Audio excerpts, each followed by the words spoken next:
J T ದೇವೇಗೌಡರು ಕೂಡ ಇದ್ರಾಗ ಇನ್ವಾಲ್ವ್ ಅದಾರ. ಅದಕ್ಕಾಗಿ ಇನ್ನೇನ್ರಿ ನಾನು ಬಂದಿತ್ತು ಅಲ್ಲಿ ಹೋಗಿ ಸೇರ್ಕೊಂಡು ಅದನ್ನೆಲ್ಲ ಬಾಯಿ ಬಿಡಿಸ್ಬೇಡ್ರಿ, ನಡ್ರಿ ನಮ್ಮ ಸಾಕು.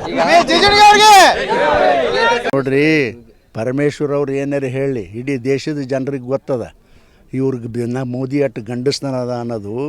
ಇವ್ರು ಏನು ಪುಸಲಾಯ್ತಿ ಇರ್ತಾರಲ್ಲ, ಇವ್ರು ಪುಸಲಾಯ್ತಿ ಸಲುವಾಗಿ ಒಳಗೆ ಬರ್ತಾರೆ.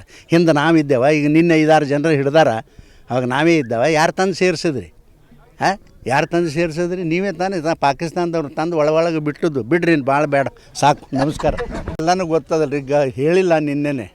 ನೋಡಿರಿ, ಒಂದು ಸರ್ಕಾರ ಬಂದು 1 ವರ್ಷ ಮೇಲ್ಗಡೆ ಆಯಿತು. ಒಂದು ಅಭಿವೃದ್ಧಿ ಕೆಲಸ ಇಲ್ಲ, ಎಲ್ಲಿ ಹೊಸ ಕಲ್ಲುಗಳು ಹಾಕೋದಿಲ್ಲ. ಬರೀ ಏನೋ ನಿನ್ನೆ ನಾನು ಎಲ್ಲೋ ಸಿದ್ದರಾಮಣ್ಣನ ನೋಡಿದೆ. ಏನಪ್ಪ ಅಂತಂದರೆ, ನಾವು ಇಲೆಕ್ಷನ್ ಸಲಹೆ ಮಾಡಿಲ್ಲ, ಏನು ಪುಕ್ಕಟ್ ಕೊಡ್ಲಾಕತ್ತಾರಲ್ಲ ಈಗ ಗ್ಯಾರಂಟಿ ಯೋಜನೆ, ಅದು ಇಲೆಕ್ಷನ್ ಸಲಹೆ ಮಾಡಿಲ್ಲ. ಅಲ್ಲಪ್ಪ ಪುಣ್ಯಾತ್ಮ, ನೀ ಮೊದಲೇ ಮಾಡಬೇಕಿತ್ತಪ್ಪ, ಅಥವಾ ಇಲೆಕ್ಷನ್ ಆದಮೇಲೆ ಮಾಡಬೇಕಿತ್ತು, ತಿಳಿತಿತ್ತು ನಿಂದು. ಆದರೆ ಇಲೆಕ್ಷನ್ಗೆ ಮಾಡಿಲ್ಲ ಅಂತ ಜನರಿಗೆ ಹೇಳ್ತಿ, ಇದನ್ನು ಮೋಸ ಮಾಡೋ ಕೆಲಸ ಅಲ್ಲ ನಿಂದು. ಹೇಳ್ರಿ ನೋಡೋಣ, ನೀವೇ ಇಲೆಕ್ಷನ್ದಾಗ ಅವೆಲ್ಲ ಗ್ಯಾರಂಟಿ ಅಂತ ಹೇಳಿ ಮಾಡಿ ಓಟ ಕಸ್ಕೊಂಡಿರಿ, ಬೇರೆದವ್ರಿಗೆ ಅಧಿಕಾರಕ್ಕೆ ಬರಲಾರ್ದಂಗೆ ಬ್ರೇಕ್ ಹಾಕಿಬಿಟ್ಟಿರಿ. ಈಗಿದ್ರೆ ಹೇಳ್ತೀರಿ ನಾವು ಇಲೆಕ್ಷನ್ ಸಲಹೆ ಮಾಡಿಲ್ಲ ಅಂತಂದ್ರೆ ಯಾವ ನ್ಯಾಯ ಇದು? ಮತ್ತೆ ಅದಕ್ಕೆ ಮಾಡಿದ್ರಿ ನೋಡ್ರಿ. ಅವರ ಬೆಕ್ಕಾದ ಆರೋಪ ಮಾಡಲಿ, ನಾವಂತೂ ಹಣಂಗಿಲ್ಲ. ಕೇಂದ್ರದಲ್ಲಿ BJP ಸರ್ಕಾರದ ಸರ್ಕಾರ ಐತ್ರಿ, ಸರ್ಕಾರ ಅದ, ನಿನ್ನ ಕಂಬಿದ್ದ ತಂದು ಕೊಡ್ತಾರ ಅವರು. ನೋಡ್ರಿ, ಅದೆಲ್ಲ ನೋಡ್ರಿ ಅವ್ರ ಭ್ರಮೆ ಇದು. ಅಲ್ರಿ, ಅಸ್ತ್ರ ಇವ್ರಿಗೆ ಬಳಸ್ತಾರೆ. ನಮ್ಮ ಸಿದ್ದೇಶನ ಮೇಲೆ ಅಸ್ತ್ರ ಬಳಸಲಿಲ್ಲ ನಮ್ಮ ಸರ್ಕಾರ ಇದ್ದಾಗ.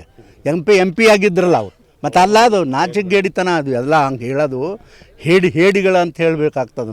ನಮ್ಮ ಸರ್ಕಾರ ಇದ್ದಾಗ ನಾವು ಮಾಡಿದೇವಲ್ಲ, ಪಾಪ ನಮ್ಮ ಲೋಕಲ್ MP ಮೇಲೆ ಮಾಡಲಿಲ್ಲ ಅಸ್ತ್ರ. ಮತ್ತೆ ಅದನ್ನೆಲ್ಲ ನೋಡ್ರಿ, ಇವರು ಅದು ಸರಿಯಲ್ಲ, ಈ ರೀತಿ ಹೇಳಬಾರ್ದು. ನೋಡ್ರಿ ಅವರು ಆದ್ರಂತೂ ಭಾಳ ಖುಷಿ ನಮಗೆ ದಲಿತರು. ಒಟ್ಟು ಅವರು ಖರ್ಗೆಯವ್ರು ಆತರೋ ಮತ್ತೊಬ್ಬರು ಆತರೋ ಕಾಂಗ್ರೆಸ್ನಾಗ ಯಾರಾದರೂ ನನಗೆ ಖುಷಿ ಅದ, ಒಬ್ಬರು ದಲಿತ ಆಗಲಿ ಅನ್ನೋದು ನನ್ನ ಆಸೆ ಅದ.